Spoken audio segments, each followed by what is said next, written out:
Hello there, ladies and gentlemen, and welcome to this. This is my Survivor Series thoughts. The show finished about, it's quarter to 7, so it finished about 10 minutes ago. So, here we are. Now, I wasn't looking forward to this show very much at all, if I'm honest. This is the first time in a long time that I haven't bought the show. In fact, this is the first Survivor Series in 15 years? I haven't bought the show. Even last year, I bought the show. Yeah, I watched it live on pay-per-view this time. Not a chance. It looks like it's going to be Rumble and Mania are the only ones that I'm going to be buying in the not-too-distant future. Anyway, let's get on with it, shall we? So, opening contest was Ted Dibiase versus Daniel Bryan for the United States Championship. Dibiase is an interesting one for me because I still, to this day, believe that if he had beaten Orton at WrestleMania this year, he would be massive, I think. He would have been champion by now, in my opinion, but that's just me. I don't think that was the right decision. Anyway, for some reason, about a minute into this one, the house lights went off. That was an interesting one. Ted controlled from the start with a suplex to the outside and a good backbreaker. Bryan comes back with kicks and a suicide dive that looked nasty. Do you know what it reminded me of? Right, it reminded me of the one that Lisa did back in 2004 in a match with Trish Stratus, the one where she landed on her face. Yeah, it reminded me of that. It really did. It reminded me of that because Bryan landed on the top of his head, basically. And there was no WWE chant, man. That disappointed me.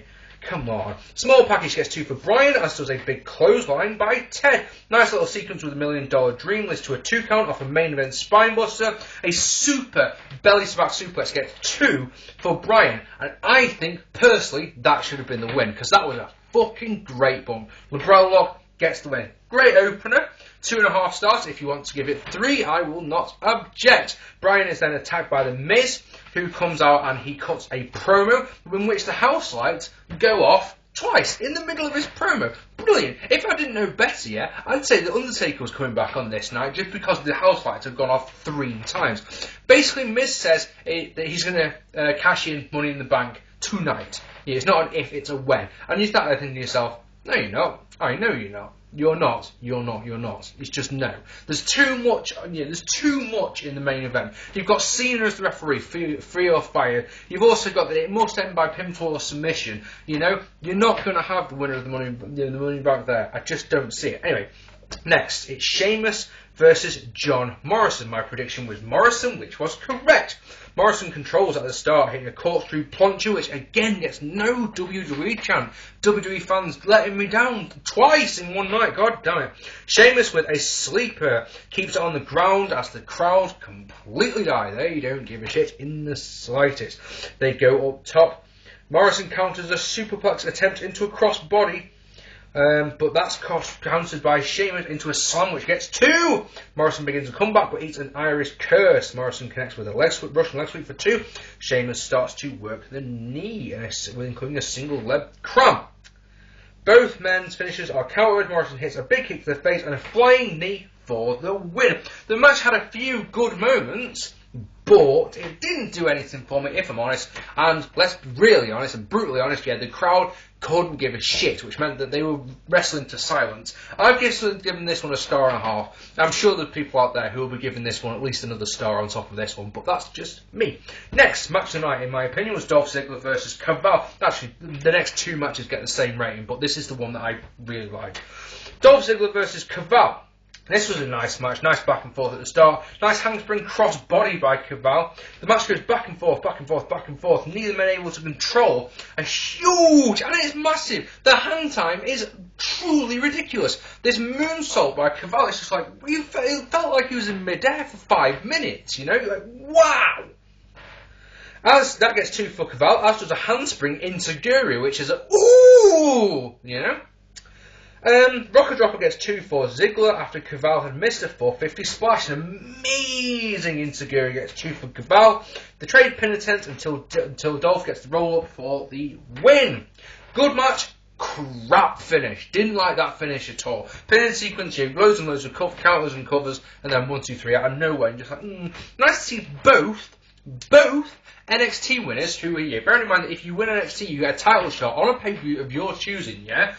Both NXT winners so far have lost their title matches. Anyone else notice that? Just me. It's like one of those, Anyway, yeah, I'll give this one 2 3/4. you know. Actually, no, sorry, I'm told like that. I gave this one originally 3.25 stars, yeah, but the quarter gets knocked off for that finish. So it's a 3-star match. Speaking of 3-star match, the next match was the Survivor Series match. The one Survivor Series match. Unbelievable. Prediction for this one was Team Mysterio. So I was banging on the money again. You'll notice there was no predictions for the United States Championship or the Intercontinental Championship. Has to be said, isn't it nice that both of those belts were defended on this show? Isn't that good? I like that. I like it when the Intercontinental Championship is defended on pay-per-view for some stupid reason.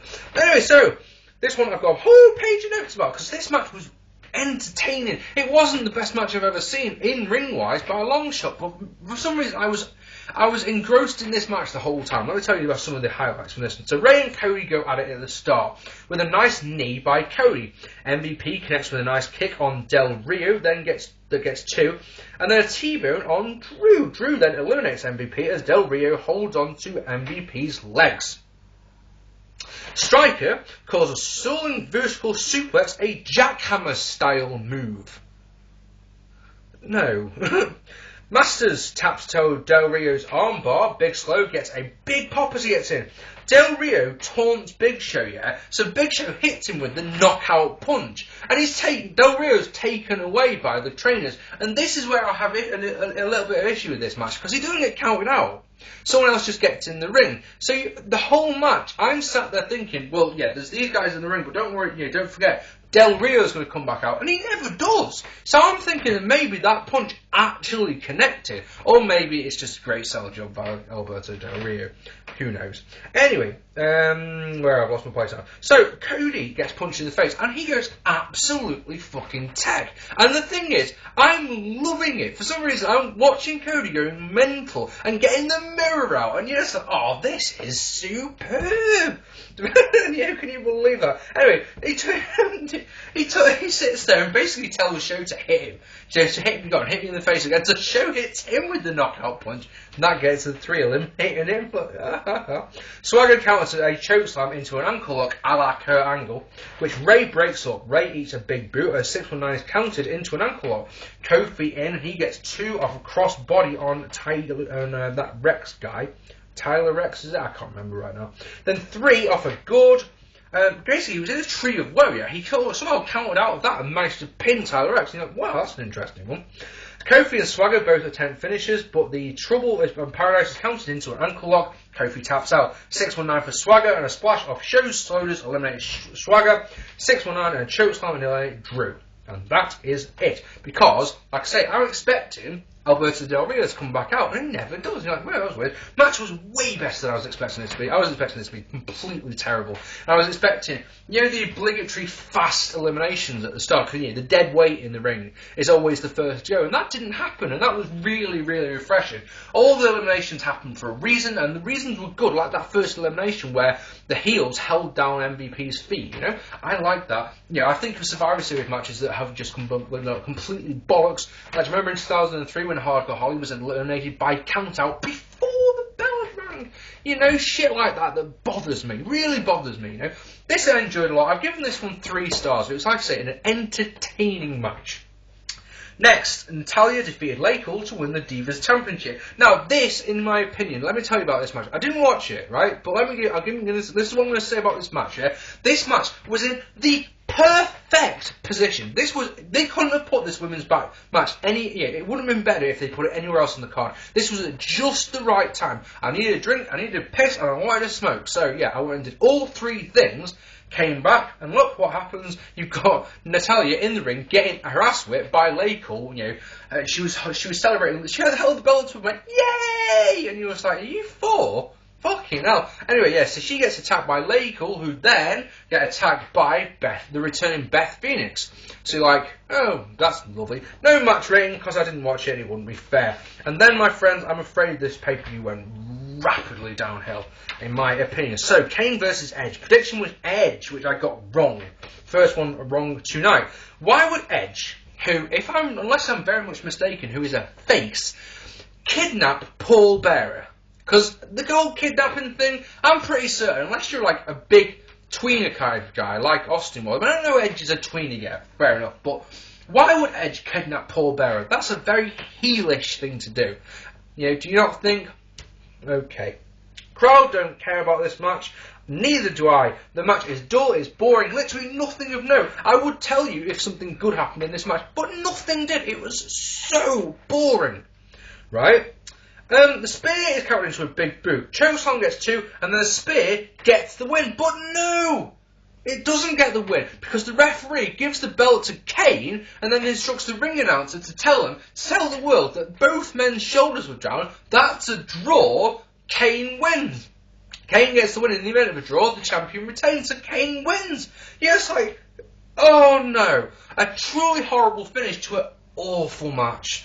Kane and Edge brawl. Kane ends up getting put in a wheelchair, which Edge brought out to the ring at the start for no reason at all, I can't think of anyway. And then you get put through a barricade. This was awful, and check this one out. Yeah, if you want to hate on Mark P, do it. Please feel free. Yeah, I'm going to give this one -1 star. Oh yes, that's how bad this was in my opinion. Speaking of bad, next. Gabriel and Slater defended against Koslov and Santino. This, my friends, was a dud in my opinion. Oh yes. The heels beat on Koslov, who plays the face in peril. Santino gets the hot tag, goes to that stupid Cobra thing he does. Nexus come out, they distract him. Slater hits that neck breaker thing he does. 1, 2, 3. Crap, absolutely terrible. Nexus beat on the faces until the Raw General Manager's email bong thing goes off, and the email says that Nexus are not allowed to interfere at all in the main event. If they do, they are indefinitely suspended. The GM thing going off on pay-per-view again. Don't like that at all. Bear with me a second. Haven't done this one for a while. Drink milk. It's good for you. In the main event, Orton versus Barrett. My prediction, oh yes, was Orton. Everyone and their fucking mum predicted Barrett. This guy predicted Orton. Oh yes. So, is it just me, right? The thing is, you see, is it just me? Or when you were watching the build-up package to this one, did you get the impression, like I did, yeah? Did you think to yourself, is it just me, or is Orton an afterthought in this match? Because that's the impression I got with the build-up package. The whole of the build-up package, yeah, was focusing, yeah, on Orton and Barrett. It's not Orton and Barrett, Cena and Barrett, sorry. What will Cena do? Will Cena do the right thing? Cena's going to get fired. Cena's going to be free. Yeah? Orton's the champion, by the way, WWE. He's holding your main championship. Oh, yeah. So it's like, Cena, Barrett. Oh, and by the way, Orton's in this match. Cena, Barrett. And this guy with our main belt. Yeah. This, in my opinion, was one of those matches where the actual match was completely irrelevant. The last 5 minutes of this match were the things that were important, weren't they, really? So let's skip to that, because the match was boring, the match was crap. This, in my opinion, is a half-star match. The crowd didn't give a fuck. I'll tell you how much the crowd didn't give a fuck, right? Randy Orton has got Wade Barrett on the ropes. He's going to do that rope-assisted DDT he does, yeah? And what did the crowd do? Yeah, half the crowd chant, "Let's go Cena!" The other half of the crowd chant, "Cena sucks!" When Randy Orton, the WWE Champion, is delivering one of his signature moves, no one gave a fuck. Oh, yes! Wasteland for Orton. Wasteland for Orton. Orton grabs the ropes. Wade Barrett gets up. He's vexed. He shoves Cena. Cena shoves him back. RKO 1, 2, 3. Orton retains. Oh yes, and Cena is fired. Nexus interfere. Nexus attacks. Cena and Orton drive them away. Cena gets the belt. Gives it to Orton. They hug. Orton celebrates from the top rope. No one cared in the side.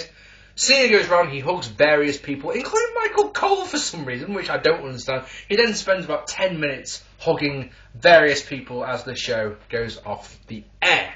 In my humble opinion, and it's mine alone, I'm going to give this one 6 out of 10, because the undercard was good. The top 3 matches were crap. Crap as in awful. So according to the Mark P 0 to 10 scale, which is on my channel, this was a good show. So, with that said, ladies and gentlemen, shall we move on to what could be the more important thing? I have here You know, as I'm sure you've seen this before many times. This is my hat. Yes, my hat that's not only running out of badges space, yeah, but it's also I've had this hat for as long as I can remember, yeah, and I'd never washed it. That may sound grim, but because of all the badges and that, basically it had it moulded to my head, and it felt great. And then one day I left it around my mother-in-law's, and my mother-in-law, who is a lovely lady, but she went, "Ooh, there's something, I'll wash it for him," and she washed it for me, and it's never felt right. So I'm probably going to get a new hat in it. That's irrelevant. In this hat are 22 bits of paper. They are folded up and they look like this. On each one is written a name. I'm going to now draw 8 names out of this hat. Those 8 names will face off on Wednesday. The first 4 matches will be fought in the IWF. If you haven't seen this already, it's going to be my Internet Wrestling Federation. I'm going to be playing it on WWF No Mercy for the N64. The computer will be set on expert, and all the matches will be controlled by the computer. So if Flaming P is one of the names that comes out of this, my character, I won't be playing as him. It'll be the computer controlling it. All right. So without further ado.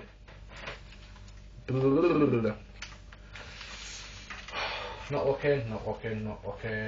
Pulling a name out. The first name, the first man who will be fighting in the IWF Championship, the winner of this tournament will be the first ever IWF champion, is Triple H. Now when I say Triple H, that's not the Triple H who comes on No Mercy. What I've done is I've cloned the Triple H character and then completely altered his moveset and completely altered his stats. So he's super Triple H. He's fucking well hard, if I'm honest. He's a tough guy for me to beat, let's put it that way, because he kicks out of everything like he does in the real world. His moveset is based on the moveset he comes with on No Mercy, and if you go on Wikipedia, it's got their wrestling moves. So I've made sure that every move that he does in the real world is on that character.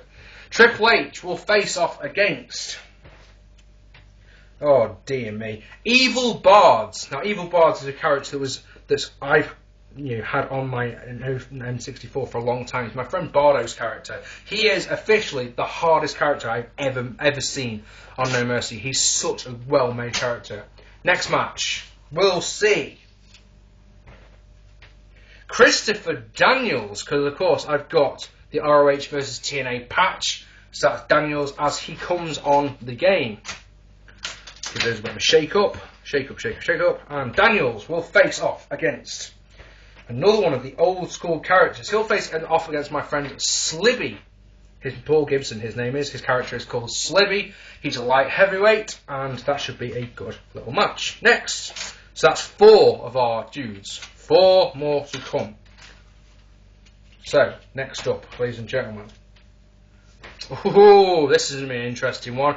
Johnny Thunder, who I have made over the Jeff Jarrett character, who came on the TNA vs ROH Raw. Because Johnny hasn't got a character, I literally have just made him over Jeff Jarrett. Now then, Johnny Thunder will face off against... Oh, it's exciting, isn't it? I'm sure most people who were watching this video turned this bit off because they just don't care, but hell, it matters to me. He will face off, Johnny Thunder will face off against Evan Bourne in what should be a very interesting match, should it not? 2 slots left. So, Triple H, Evil Bars, Daniel, Slibby, Johnny Thunder, Evan Bourne. And they will be joined by...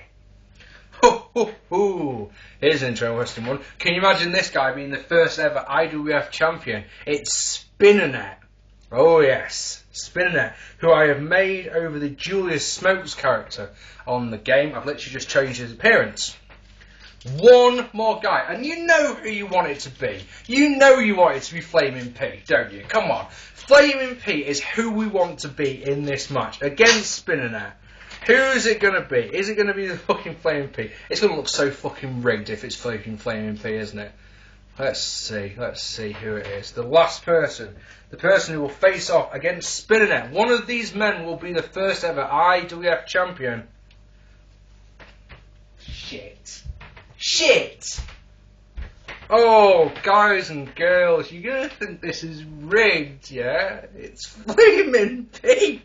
It is legitimately Flaming P. My dude will face off against Spinnernet. Oh my god, I promise you that is a legit thing. I mean, Daniels versus Slibby is not a match that I probably would have chosen. So, 8 men, Triple H versus Evil Bard, Daniels versus Slibby, Johnny Thunder versus Evan Bourne, and Spinnernet versus Flaming P. Those are the matches that you will see on this channel on Wednesday. Now, this is the deal with the IWF. What I'm going to do is I will create a second account specifically for this Fed, because I'm thinking that, come on, you know, this channel, I've worked so fucking hard for this channel, you know, to get my partnership in that. I don't want to risk it. You'll probably notice that all the test matches, as soon as a new test match has gone up, the previous one's been deleted. So what will happen is that the shows will be on my channel for a week, and then they'll be put on in the second account. So that if that one gets suspended, you know, so be it.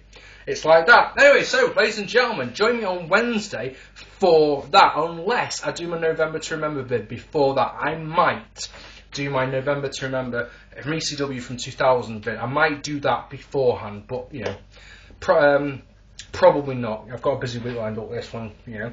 So, yeah, I've been Mark P. These have been my Survivor Series thoughts on the first the draw to see who will face off. One of those 8 men will be the first ever, IWF champion. Now, I just need to point out, this thought's just come into my head here. The one match I would love to see more than any other is Flaming P versus Evil Bards. If that was the final, I'd be so chuffed.